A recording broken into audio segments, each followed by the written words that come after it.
Oh, hi there. Sorry about that. Oh, you just caught me doing a little bit of training. Eddie Stevens here, Rugby Ranter Banter. Sorry, I'm looking at the state of me. I'm as sloppy as an England rugby performance. What did you make of that game today, huh? What do you think? Is it mission accomplished, full points, 2 from 2, move on? Or was it, as I said, a sloppy mess, tons of handling errors, no cohesion, at times incompetent? I would say the pretty obvious answer is a bit of both. Going into the match, obviously, I would have taken a win no matter what, because it's not like it used to be. You know, playing Japan in a World Cup is no longer a foregone conclusion. And we went into that game with the strongest possible lineup, which I think was the right thing to do. Not my strongest possible lineup, but Steve Borthwick's strongest possible lineup. I don't see how you can have Ollie Lawrence on the bench with the way that he's played. I don't see how Billy Vunipola can be anywhere near the squad, given how he's played. But let's look at the pros and the cons. The pros, first of all, the last 10 minutes was a lot better, right? I actually got a bit distracted at the end. It's if you've never heard of my Shidas touch, it's a thing where everything I touch turns to shite. And it works in mysterious ways. And sometimes if I give up on a team, they start playing better. So I went off and made a protein shake, okay? Some people know what that means. It actually means I had a protein shake, but some people think it's a euphemism for masturbation, which it's not. So I had a protein shake, then I had a wank. And then when I came back to the game, it was over, pretty much. I saw, I think, the last 3 or 4 minutes. And obviously, it looked better, it looked more cohesive. I cannot imagine that's because Ben Youngs came on, but I'm already being negative. The pros were, as I say, looked more cohesive, looked more enthusiastic. Marcus Smith looked good. Marcus Smith ran someone over. That's embarrassing. But I love Marcus Smith. And who else looked good? Ollie Lawrence, surprise, surprise, looked good when he came on. Theo Dan looked up for it, looked explosive and exciting. Throughout the match in general, I thought Marrow was decent. I thought Chesham was decent. I thought Ludlam was great, like he always is. Ben Earl was deserved man of the match. Mitchell looked...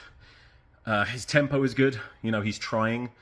Just too many errors, right? So that leads us to the cons. Basic errors. Now, there is the caveat that it was very, very slippery conditions. And we've seen already in the tournament how that can affect a team, because it happened to South Africa, didn't it? South Africa against Romania, even worse conditions. So they only won 76-0. But make no mistakes, this England team is pretty incompetent. I'm always going to support them. I still love them, and I don't like to point the finger at any players or at anyone, because obviously they're always doing the best they can possibly do. But it's not good enough, and I think they know that. I think fundamentally there's a flaw in our approach to the game. This Borthwick game plan of kicking everything, and I mean everything. And, you know, if you want to do that, then George Ford's a good guy to have, because he did kick everything, and most of his kicks were good. He wasn't great, again, but people will probably act like he was. As I mentioned earlier, I don't know how Billy Vunipola is there. He came on replacing Ludlam, who was playing well, and he came on for, 25 minutes, something like that? And from what I saw, plodded around spectating for most of it. He just hasn't been anywhere near good enough for a long, long time. You got Jack Willis in the squad. Why is he not there? I don't get it. Another player I wanted to talk about, who I think has been one of England's best players since he first made his debut for England, is Freddie Stewart. I don't know what's happened to him. When was the last time you saw him have a really assured, confident performance from fullback for England? That used to be his point of difference. He used to take every high ball. It was freakish. And lately, I mean, how many high balls has he dropped or knocked on? More than he catches lately.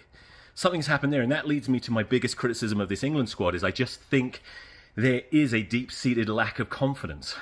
It's the only explanation for how this team has become so inept, how they're putting in these weird flaccid performances the way they do. Last week against Argentina, it was a lot better in terms of intensity. Still a lot of mistakes, but we had the advantage that we were playing against a team who played the way we played today against Japan, dropping almost everything all the possession we had. We would either drop, throw forward, or give away a penalty to lose it.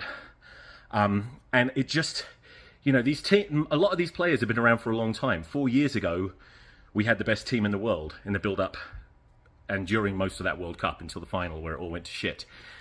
Was that final and the loss to South Africa, is it possible that that is what caused such a massive crash in our confidence? I wouldn't have thought so. But there's so many variables, so many factors that come into play because there's been so many changes. We had that big loss. There was, of course, COVID and lockdowns and the disastrous results of that. But, it was like that for everyone, so I don't like to use that as an excuse. There's financial situation in the Premiership that could play a part. There's Eddie Jones, who's a massive twat, and the disruption that having him and then getting rid of him would have caused.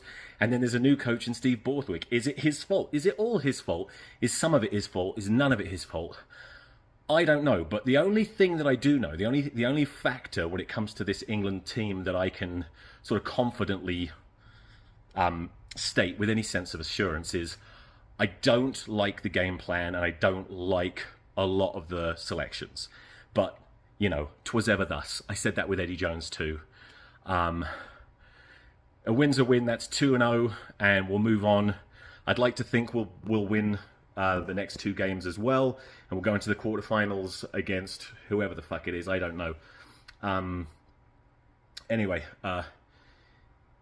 if you enjoyed this, you probably didn't. If you're remotely curious about some of the shit that I speak, please listen to my podcast, Rugby Rant to Banter.